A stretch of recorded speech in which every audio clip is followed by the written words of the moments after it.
ETF index mutual funds నేర్చుకుని stock మార్కెట్లో రాణించాలనుకుంటున్నారా? వెంటనే ఈ నెంబర్కి కాల్ చేయండి. అమ్మ నమస్తే. నమస్తే అమ్మ జయలక్ష్మి. అమ్మ, వస్తువుల విషయానికి వచ్చేసరికి కొన్ని ఇరుగు పొరుగు దగ్గర నుంచి తీసుకోవచ్చు అంటారు, కొన్ని తీసుకోకూడదు అంటూ ఉంటారు. అలాంటి వస్తువులు ఏమైనా ఉన్నాయా? తీసుకుంటే ఏమవుతుంది?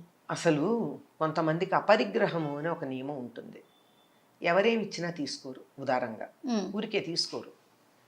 అది మంచి చెడు అని ప్రసక్తే లేదు, ఊరికే తీసుకోరు. తీసుకుంటే వాళ్ళకి రుణపడిపోతాం కదా. అందువల్ల రుణపడిపోవటం మాటటుంచి కొన్ని వస్తువులు తీసుకున్నట్టయితే మంచిది కాదు అని కూడా మన పెద్దలు చెప్పారు. అట్లాంటి వాటిల్లో ఏవి తీసుకుంటే వాళ్ళ తాలూకు దరిద్రం కానీ శని కానీ మనకు వస్తాయో అటువంటి వాటిని తీసుకోకూడదని చెప్పారు. ఏమిటి, దేని మీద శని ప్రభావం ఉంటుంది, శనికి సంబంధించిన వస్తువులు ఏమున్నాయి అవి తీసుకోరు.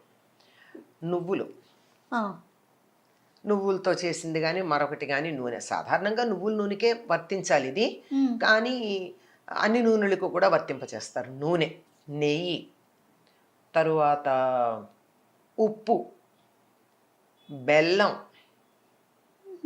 ఇనప వస్తువులు, ఇట్లాంటివి అవతల వాళ్ళ నుంచి మనం తీసుకోకూడదు. ముఖ్యంగా చేత్తో తీసుకోకూడదు.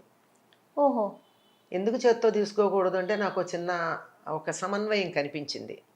ఇవన్నీ కూడా రక్తంలో ఎర్ర కణాలను అభివృద్ధి చేసేవి. నువ్వులు కానీ బెల్లం కానీ అంతే కదా. తర్వాత ఇనుము ఎలాగో ఇనుమే, రక్తంలో ఉండేది ఐరనే కదా ప్రధానంగా ఎర్ర రక్త కణాలకి. ఆ రక్తానికి ఈ పుచ్చుకున్న వాళ్ళ రక్తానికి మధ్య ఏదన్నా ఒక కండక్టర్ లాంటిది ఉండి తద్వారా అక్కడి నుంచి నెగిటివిటీ ఇక్కడికి రావచ్చు. ఇది నాకు తోచిన సమన్వయం. కానీ పెద్దలు చెప్పింది ఏంటంటే శని దానికి అధిపతి గనక వీటికి, దీనికి నువ్వులకి, ఇనుముకి, ధాన్యాల్లో నువ్వులు, లోహాల్లో ఇనుము, అలాగే నల్లని వస్త్రాలు, నలుపు రంగు ఆయనకి ఇష్టం, నలుపు, ముదురు నీలం, ఇట్లాంటి వస్త్రాలు, ఇలాంటివి ఇతరుల నుండి మనము తీసుకున్నట్టయితే వాళ్ళ దగ్గర ఉన్నటువంటి శని ప్రభావం ఏదైతే ఉందో అది మనకి వర్తిస్తుంది అని చెప్తారు. అందువల్ల తీసుకోరు. ఇంకా ఏమిటంటే కొన్ని వస్తువులు ఊరికే తీసుకోకూడదు. పైగా కొన్ని వస్తువులు అసలు అప్పుగా అసలు తీసుకోకూడదు. ఉదాహరణకి మన ఇంట్లో పెరుగు పూర్తిగా అయిపోయింది, పాలున్నాయి, పక్కింటికి వెళ్ళి నేను తోడు పెట్టుకుంటాను కాస్త పెరుగు ఇయ్యని అడగకూడదు. తోడుకి పెరుగు అడగడం అన్నది తోడు పెట్టడానికి అయితే మాత్రం పెరుగు ఇవ్వరండి. ఎట్టి పరిస్థితుల్లో వాళ్ళు ఇవ్వరు. మన తోడు కోసం అడిగామంటే మనకు కావాలి అంటే వెళ్ళి మామూలుగా అడుక్కోవచ్చు. ఏమని, నాకు ఇంట్లో పెరుగు అయిపోయిందండి, కాస్త ఈ పూట నేను మజ్జిగ లేనిదే అన్నం తినలేను, కాస్త పెరుగు ఇవ్వండి అని అడిగితే అట్లా తెచ్చుకోవచ్చు. కానీ తెలిసిన వాళ్ళు తోడు కోసం అయితే మాత్రం ఇవ్వరండి పెరుగు. ఎందుకమ్మా? దాని పేరు ఏమిటమ్మా? తోడు. తోడు అంటే సహకారం. నాకు తోడుకి లేదు ఇవ్వమని అడిగితే మన దరిద్రాన్ని బయట పెట్టుకున్నట్టే కదా. అటువంటి దరిద్రులకు మనం సహాయం చేస్తే ఏమో అది మనకు అంటుకుంటే, ఇట్లాంటి అనుమానాలు ఏవో ఉండుంటాయి నేను అనుకుంటున్నాను. కానీ తోడు కోసం పెరుగడిగితే మాత్రం ఇవ్వరమ్మా. పల్లెటూళ్ళల్లో ఎట్టి పరిస్థితుల్లో పాడి బాగా ఉన్నటువంటి వాళ్ళు తోడు కోసం పెరుగడిగితే ఇవ్వరు. అది అడగకూడదు కూడా, అడగకూడదు. అలాగే ఇప్పుడు నువ్వులు ఉన్నాయి, నాకు చాలా పంట పండింది, పల్లెల్లో బాగా పండుతాయి కదా, పంట పండితే అందరికీ పంచుకునే అలవాటు ఒకటి ఉంటుంది. మరి పంట పండితే ఏం చేస్తాం, పక్క వాళ్ళందరికీ తలో కాస్త పంచుతాం. మరి పంచుకోకపోతే ఎట్లా?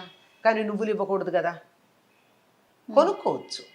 అందువల్ల నువ్వులు లాంటివి గనక ఎవరైనా మాకు పండే అయ్యేని పంపిస్తే తప్పనిసరిగా ₹1 అన్నా వాళ్ళకి ఇచ్చి తీసుకోవాలి. అలాగే చీపురు, చేట, ఇట్లాంటి వస్తువులు కూడా తీసుకోకూడదు ఎవరి దగ్గర ఊరికే. ఎందుకంటే ఇవి కూడా జ్యేష్ఠాదేవికి సంబంధించినవి. అది అడిగాము అంటే అవి అక్కడి నుంచి మనకు వచ్చినట్టు. ఇప్పుడైతే మనకి లేవు, కానీ పూర్వకాలం అలుగుగుడ్డలు ఉండేవి. అంటే ఇల్లు పేడ వేసి అలకడానికి ఒక గుడ్డలో పేడ వేసి ఇలా అలుక్కుంటూ వచ్చేవారు, అలుగుగుడ్డ అంటారు. అంటే ఇప్పుడు మనకి మాపర్ కింద లెక్క అనుకోండి, బట్టతో ఇల్లు తుడిచేటప్పుడు తడి బట్ట కావచ్చు, లేకపోతే మాపర్ కావచ్చు. అట్లాంటివి కూడా, ఇవన్నీ కూడా ఈ క్లీనింగ్ ఇంప్లిమెంట్స్ అన్నీ కూడా ఆవిడ గారికి సంబంధించినవి. అందువల్ల అవి కూడా ఊరికే తీసుకోకూడదు. ఓహో. ఇట్లాంటివి పాత గుడ్డలు అయితే, పాత గుడ్డలు ఒక సందర్భంలో తీసుకోవచ్చు. పసిపిల్లలు అప్పుడే డెలివరీ కనుక అయినట్టయితే ఆ పాత ఆ ఒంటి మీద పెట్టుకున్నటువంటి దానివల్ల వాళ్ళ యొక్క భావనలు దాంట్లో ఉండి బిడ్డ క్షేమంగా ఉంటారు కనుక అట్లా అడగచ్చు. కానీ మామూలుగా అయితే అట్లాంటివి ఇట్లా తీసుకోవడం అన్నది ఇవన్నీ దరిద్ర హేతువులుగా చెప్తూ ఉంటారమ్మా. దరిద్రం అంటే మరొకటి ఏం కాదు, మన చేత కష్టపడేటట్టు చేసేది, ఎంత శ్రమ పడినా ఫలితం రాకుండా శ్రమ మాత్రమే మిగిల్చేది. ఆ పని చేసే ఆయన ఎవరంటే శనైశ్చరుడు. నెమ్మదిగా నడుస్తాడు ఆయన. ఎంత నెమ్మదిగా నడుస్తాడంటే మనకు కూడా ఎంత కష్టపడ్డా ఫలితం అన్నేళ్ళు పడుతుంది అనమాట. అది అంతకన్నా ఇంకేం కాదు, కారణం కాదు. అందువల్ల వీటిని ఎవరి దగ్గర ఉదారంగా తీసుకోకూడదు అని చెప్తారు. సో అంటే ఇప్పుడు మీరు చెప్పిన దాన్ని బట్టి మనం వస్తువులు అడిగేటప్పుడు ఆలోచించి అడిగి తీసుకోవాలి, అంతే కదమ్మా? అంతే అమ్మా. అంటే ఇప్పుడు ఇవన్నీ కూడా ఆధ్యాత్మిక పరంగా, అంటే ఇలా చెప్తే భయపడతారని చెప్పుండొచ్చు అంటారా? అంతే. జ్యేష్ఠాదేవికి కోపం వస్తుంది, లేకపోతే జ్యేష్ఠాదేవి మనకు వచ్చేస్తుంది, లేకపోతే ఇవి తీసుకోవటం వల్ల శని మనకు పట్టుకుంటుందని, ఇలాంటివి చెప్పటం వెనకాల ఒకటి ఏంటంటేనమ్మా, ప్రధానంగా ఎవరి దగ్గర ఏమీ తీసుకోకూడదు అని ఊరికే తీసుకోకూడదు అనేటటువంటి భావన పెట్టుకోవాలి. ఎవరి దగ్గర నుంచి ఏమన్నా తీసుకుంటే తిరిగి ఇచ్చేటట్టుగా ఉండాలి. దాని బదులు ఏదో ఒకటి, ఎంతో కొంత. ఈ భావన ఉన్నటువంటి వాళ్ళకి మాత్రమే ఇవన్నీ వర్తిస్తాయి. కానీ ప్రతిదీ అందరి దగ్గర ఏదొస్తే అది ఊరికే వస్తే ఏదైనా తీసుకునేటటువంటి మనస్తత్వం ఉన్నటువంటి వాళ్ళు కనీసం కొన్నింట్లో అన్నా జాగ్రత్త పడతారని చెప్పి, ఇవి తెలిస్తే ఇంకా కొన్ని విషయాల్లో కూడా జాగ్రత్తగా ఉంటారని చెప్పడం ఉంది. అందువల్ల ఉదారంగా ఎవరి దగ్గర నుంచి ఏమీ తీసుకోకూడదండి. ఇప్పటికి కూడా చెప్పేటటువంటి మాట మీకు ఇంకా గట్టిగా చెప్పాలి అంటే, దానం ఇచ్చేటప్పుడు కూడా ఇనుము దానం కానీ, పత్తి దానం కానీ, మరి నువ్వుల దానం కానీ ఎవరు పడితే వాళ్ళు తీసుకోరు. అందుకే ఈ దానాలు పుచ్చుకునే వాళ్ళల్లో ఎవరన్నా మరీ దరిద్రుడిలాగా ఉంటే, నువ్వుల దానం పట్టేవాళ్ళ ఉన్నాడు వీడు దరిద్రుడు అంటారు. అవును. అంటే నువ్వుల దానం పట్టేవాడు అంటే ఎంత దరిద్రం అంటే అందరి దరిద్రం వీడే తీసుకుంటున్నాడు. నిజంగా అది ఒక రకమైన త్యాగబుద్ధి. కానీ ఏం చెయ్యాలి, ఆ దానం తీసుకున్నాక ఆ ప్రభావం పోవాలి అంటే ఎన్నో లక్షల గాయత్రి చాలా నిష్ఠగా చెయ్యాలి. చేస్తున్నారా? అది కనిపించదు.